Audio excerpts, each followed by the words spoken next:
ನಮಸ್ಕಾರ ಸ್ನೇಹಿತರೆ, ನಾವಿವತ್ತು ನಾಗಪ್ಪ ಶಿವಪ್ಪ ಅವರು ಮೆಣಸಿನ ಹೊಲದಲ್ಲಿದ್ದೀವಿ.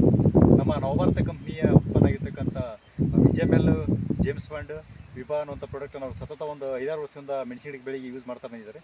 ಅದರ ರಿಸಲ್ಟ್ ಯಾವ ಥರ ಕೊಟ್ಟಿದೆ, ಅವ್ರಿಗೆ ಏನೇನು ಚೇಂಜಸ್, ಏನೇನು ಬದಲಾವಣೆ ಆಗಿದೆ ಅಂತ ಸ್ವತಃ ಯೂಸ್ ಮಾಡಿ ಕಂಡುಕೊಂಡಿರ್ತಕ್ಕಂಥ ರೈತರು ಇವತ್ತು ನಮ್ಮ ಜೋಡಿದ್ದಾರೆ. ಅವ್ರ ಮೇಲೆ ಕೇಳಬೇಕು ಬನ್ನಿ. ಸರ್ ನಮಸ್ಕಾರ. ನಮಸ್ತೆ ಸರ್, ತಮ್ಮ ಹೆಸರು, ತಮ್ಮ ಊರನ್ನು ಪರಿಚಯ ಸರ್? ನಮ್ಮ ಹೆಸರು ನಾಗಪ್ಪ ಶಿವಪ್ಪ ತಳವರ ಅಂತ. ನಾವು ಹಾವೇರಿ ಜಿಲ್ಲಾ ಹಿರಿಕೆರೆ ತಾಲೂಕು ಜೋಗಿಹಳ್ಳಿ ಗ್ರಾಮ. ಹಾಂ ಸರ್. ಊರು ಸರ್? ಜೋಗಿಹಳ್ಳಿ ಗ್ರಾಮ. ತಾಲೂಕು ಸರ್?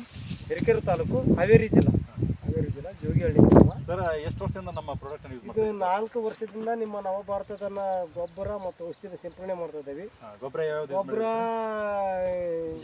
ವಿಜಯ ಗ್ರೋಮಿನ್ ಹಾಕಿರ್ತೀವಿ. ಆನಂತರ ಒಂದು 3 ಟೈಮ್ ಹಾಕಿರ್ತೀವಿ. ವಿಜಯ ಗ್ರೋಮಿನ್ ಒಳಗೆ ಪೋಷಕಾಂಶಗಳು ಹೆಚ್ಚಾಗಿರ್ತೈತಿ, ಭೂಮಿಯ ಫಲವತ್ತತೆ ಕಾಪಾಡ್ತೈತಿ, ಗಿಡ ಹಸಿರಾಗಿರ್ತೈತಿ, ರೈತರಿಗೆ ಯಾವುದೇ ತೊಂದರೆ ಕೊಡೋದಿಲ್ಲ. ಆಮೇಲೆ ಎರೆಹುಳವನ್ನು ಕಾಪಾಡ್ತೈತಿ ಭೂಮಿ ಒಳಗೆ. ನೆಕ್ಸ್ಟ್ ನಾವು ಏನು ಮಾಡ್ತೀವಿ ಅಂತಂದ್ರೆ ಜೇಮ್ಸ್ ಬಾಂಡ್, ವಿಜೆಮೆಲ್, ವಿಜೇತ ಪೌಡ್ರ್ ತಗೊಂಡಿರ್ತಾವೆ ನಾವು. ಈಗ ವಿಜೆಮೆಲ್, ಜೇಮ್ಸ್ ಬಾಂಡ್ ತಗೊಂಡಿವಿ. ನೀವು ಏನೇನು ಚೇಂಜ್ ಬದಲಾವಣೆ ಇದೆ ಇದ್ರೊಳಗೆ ಏನಾಗಿರ್ತೈತಿ ಅಂದ್ರೆ ಫಸ್ಟ್ ಚಿಗುರು ಬಂದತ್ ನೋಡ್ರಿ. ಬಂದ ಚಿಗುರು ಹೂವು ಸೆಟ್ಟಿಂಗ್ ಆಗುತ್ತೆ ನೋಡಿ. ಇನ್ನು ಇದು ಮೊನ್ನೆ ಹೂವು ಆಗೈತೆ, ಅಲ್ಲ ಕಾಯಿ ಬಂದೈತೆ ಆತ್ರಿ. ಎರಡನೇದು ಗಿಡ ಗ್ರೋತ್ ಬೆಳವಣಿಗೆ ಮಾಡ್ತೀವಿ. ಆಮೇಲೆ ನೆಕ್ಸ್ಟು ಯಾವುದೇ ತೊಂದರೆ ಇಲ್ಲ.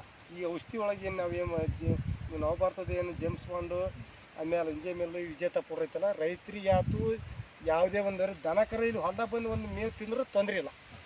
ಯಾಕಂದ್ರೆ ಅಷ್ಟು ಒಳ್ಳೆ ಗುಣಮಟ್ಟದ ಔಷಧಿ ನಿಮಗೆ. ನೀವು ಇದಕ್ಕಿಂತ ಯೂಸ್ ಮಾಡ್ತಾ ಇದ್ದೀರಿ? ಇದಕ್ಕಿಂತ ಮೊದಲು ನಾವು 10-26 ಮಾಡೇವಿ, 16-20 ಮಾಡೇವಿ, 20-15 ಮಾಡಿದೇವಿ. ಔಷಧಿನ ಕೊರಜಿನ್ ಇದನ್ನ ಸೂಪರ್ ಕಾನ್ಫಿಡೆಂಟ್ ಉಪಯೋಗ ಮಾಡಿದ್ದೇವೆ. ಆಮೇಲೆ ಇನ್ನಿತರೆ ಯಾವುದೇ ಇವತ್ತು ಅಗ್ರಿ ಒಳಗೆ ಹೋಗಿರ್ತೀವಿ, ಅಗ್ರೋ ಸೆಂಟ್ರ್ ಒಳಗೆ ಅದು ಕೊಟ್ಟಿರ್ತಾರೆ ಮಾರ್ಕೆಟಿಗೆ ಸೇಲ್ ಆಗಲಿ ಅಂತ. ಇದು ನೋಡ್ರಿ ಗಿಡ ಗ್ರೋತ್ ಆಗೈತಿ, ಈ ಔಷಧಿ ಕೊಡ್ರಿ, ಈ ಪೌಡ್ರ್ ಹಾಕ್ರಿ ಅಂತಂದ್ರೆ ಯಾವ ಪೌಡ್ರ್ ಹಾಕಿದ್ರು ಏನೂ ನಡೆಯಲ್ಲ. ನಮ್ಮೊಂದು ಪ್ರಾಡಕ್ಟನ್ನು ತಾವು ಯೂಸ್ ಮಾಡಿದ್ರಿ. ನಿಮ್ಮ ಪ್ರಾಡಕ್ಟ್ ಒಳಗೆ ಏನೈತಿ ಅಂತಂದ್ರೆ ಗಿಡ ಭೂಮಿಯನ್ನು ಫಲವತ್ತತೆ ಕಾಪಾಡತ್ತೆ ನೋಡ್ರಿ ಗೊಬ್ಬರ. ಎರಡನೇದು ಎರೆಹುಳನ್ನು ಕಾಪಾಡ್ತೈತಿ, ಹಚ್ಚ ಹಸಿರವಾಗಿರ್ತೈತಿ ಗಿಡ.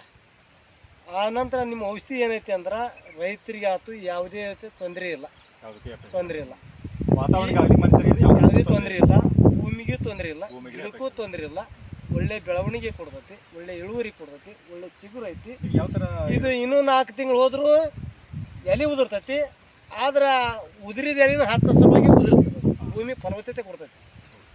ಇದೇನು ನೀವೇನು ಔಷಧಿ ಗೊಬ್ಬರ ಕೊಟ್ಟಿರಲ್ಲ, ಇದೇನು 10 ಉದುರ್ತೈತಿ, ಭೂಮಿ ಫಲವತ್ತತೆನೂ ಕೊಡ್ತೈತಿ. ಒಂದು ಏನು ಮಾಡ್ತೈತಿ, ಹೊರಗಿಂದ ನಾವು ಔಷಧಿಗಳು ಸಿಂಪಡಣೆ ಮಾಡ್ತೀವಿ, ದೊಡ್ಡ ಚಿಕ್ಕಿ ರೋಗ ಬರ್ತೈತಿ, ಆಮೇಲೆ ಮುಟ್ರಿಕ್ ಬರ್ತೈತಿ, ಆಮೇಲೆ ಬೆಂಕಿ ರೋಗ ಅಂತ ಬರ್ತೈತಿ. ಸರ್ವಸಾಮಾನ್ಯ ನೋಡಿರ್ಬೋದು ನೀವು, ಬೆಂಕಿ ರೋಗ ಅಂತ ಬರ್ತೈತಿ, ತಲೆ ಉರ್ಕಂತ ಬರ್ತೈತಿ. ನವಭಾರತ ಕಂಪ್ನಿ ಜೇಮ್ಸ್ ಬಾಂಡ್, ವಿಜೆಮೆಲ್, ವಿಭಾ ಸ್ಪ್ರೇ ಮಾಡೋದ್ರಿಂದ ಯಾವುದೂ ತೊಂದರೆ ಇಲ್ಲ. ಆಮೇಲೆ ನೋಡ್ರಿ ಒಂದು ವಿಚಾರಣೆ ಹೇಳ್ಬೇಕು ಅಂತಂದ್ರೆ ಕಾಪೆಲ್ಲ ಸೈಜ್ ನೋಡ್ರಿ. ಈಗ ಏನೈತಿ ಅಂದ್ರೆ ಗಿಡ ಇನ್ನು ಈಗ ದಪ್ಪ ಇಲ್ಲ, ಇನ್ನು 8 ದಿವಸ ದೊಡ್ಡಕ್ಕೆ ಬರ್ತೈತಿ ಕಾಯಿ. ಇಲ್ಲಿ ನೋಡ್ರಿ ಸೈಜ್ ಹಂಗೈತಿ, ಸೈಜ್ ದಪ್ಪ ಐತಿ. ಆಮೇಲೆ ಇಲ್ಲಿ ನೋಡ್ರಿ ಇದು ಹೆಂಗೈತಿ ನೋಡ್ರಿ. ನೋಡ್ರಿ ಇದು ಕಾಯಿ ಎಲ್ಲ ದಪ್ಪ ಬರ್ತೈತಿ, ಕಾಯೆಲ್ಲ ಈ ಸೈಜೇ ಬಂದೈತಿ. ಸರಿ ನೋಡ್ರಿ ಅಂದ್ರೆ ಪೋಷಕಾಂಶಗಳು ಫಲವತ್ತತೆ ಐತಿ. ನಿಮ್ಮ ನವಭಾರತದ ಗೊಬ್ಬರದೊಳಗೆ, ಔಷಧಿ ಒಳಗೆ ಪೋಷಕಾಂಶಗಳು ಫಲವತ್ತತೆ ಇರೋದಕ್ಕೆ ರೈತರಿಗೆ ಇಳುವರಿ ಚೆನ್ನಾಗೈತಿ. ಇಳುವರಿ ಮಟ್ಟಿ ನಿಮ್ಮ ನವಭಾರತದ ಬಗ್ಗೆ ಏನು ಮಾತಾಡಿ ಎಲ್ಲ ರೈತರು ಉಪಯೋಗ ಮಾಡ್ರಿ ಅಂತ ಹೇಳ್ತಾನೆ. ಎಲ್ಲರಿಗೂ ಕೊಡ್ರಿ. ಯಾಕಂದ್ರೆ ನೋಡ್ರಿ ಇದು ಗಿಡ ಹೆಂಗೈತಿ, ಎಲ್ಲ ರೈತರು ಬಳಸ್ಬೋದು. ಇಳುವರಿನೂ ಚೆನ್ನಾಗೈತಿ, ಗ್ರೋತ್ ಚೆನ್ನಾಗೈತಿ, ಭೂಮಿ ಫಲವತ್ತತೆ ಕಾಪಾಡ್ತೈತಿ, ರೈತರಿಗೆ ತೊಂದರೆ ಇಲ್ಲ. ರೈತರ ಮಕ್ಕಳು ಒಂದೊಳ್ಳೆ ಹೊಲ್ದಾಗ ಬಂದು ಏನೋ ಮಾಡಿದ್ರೆ ಅವ್ರಿಗೆ ತೊಂದರೆ ಇಲ್ಲ. ಸಣ್ಣ ಮಕ್ಕಳು ಬಂದಿರ್ತಾವೆ, ರೈತರ ಮಕ್ಕಳು ಒಂದಾಗ ಭೂಮಿ ಒಳಗೆ ಬಂದಿರ್ತಾವೆ. ಆಮೇಲೆ ರೈತರು ಹೆಣ್ಮಕ್ಳು ಕೆಲಸ ಮಾಡಿರ್ತಾರೆ, ಅವ್ರಿಗೆ ಏನು ತೊಂದರೆ ಇರೋಲ್ಲ. ಅಂದ್ರೆ ವಿಷಪೂರಿತ ಅಲ್ಲ, ಒಟ್ಟು ಸಾವಯವ ರೈತರು ಆದಷ್ಟು ಕೆಮಿಕಲ್ಸ್ ಅವಾಯ್ಡ್ ಮಾಡಿ. ಇವ್ರು ಹೇಳೋ ಉದ್ದೇಶ ಏನಂತಂದ್ರೆ ಆದಷ್ಟು ಕೆಮಿಕಲ್ಸ್ ಅನ್ನು ಕಡಿಮೆ ಮಾಡಿ. ನವಭಾರತ ಕಂಪ್ನಿ ಸಾವಯವ ಪ್ರಾಡಕ್ಟ್ ನಾನು ಸುಮಾರು 5-6 ವರ್ಷ ಯೂಸ್ ಮಾಡಕತ್ತೀನಿ. ನನಗೆ ಯಾವುದೇ ರೀತಿ ಭೂಮಿಗೂ ಎಫೆಕ್ಟ್ ಇಲ್ಲ, ವಾತಾವರಣಕ್ಕೂ ಎಫೆಕ್ಟ್ ಇಲ್ಲ, ರೈತರಿಗೆ ಯಾರಿಗೆ ತೊಂದರೆ ಆಗೋದಿಲ್ಲ. ಇದು ಸಾವಯವ ಆದ್ದರಿಂದ ಎಲ್ಲ ರೈತರು ಕೂಡ ಸಾವಯವ ಪ್ರಾಡಕ್ಟನ್ನು ಯೂಸ್ ಮಾಡಿರಿ, ಒಳ್ಳೆಯ ಲಾಭವನ್ನು ಕಂಡುಕೊಳ್ಳಿ ಅಂತ ಹೇಳೋದು ಅವರ ಒಂದು ಉದ್ದೇಶ ಆಗಿದೆ. ಸರ್ ಮಾಹಿತಿ ಧನ್ಯವಾದ.